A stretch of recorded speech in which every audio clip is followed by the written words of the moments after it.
ನಿನ್ನ ಸರೆ ನನಗೆ ಶ್ರೀಮಂತ. ಹೇ ಭಗವಂತ, ನೀನೇ ನನಗೆ ಸ್ವಂತ.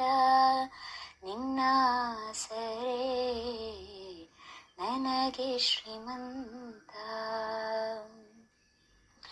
ಸತ್ಯ ಸುಖದ ಸುಂದರ ಭಿಕ್ಷೆ ಬಯಸಿ ಬಂದೆ ನಾನು.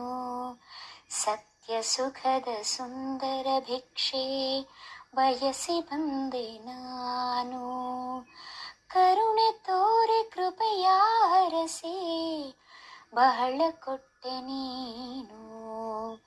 ಕರುಣೆ ತೋರೆ ಕೃಪೆಯ ಹರಸಿ ಬಹಳ ಕೊಟ್ಟೆ ನೀನು.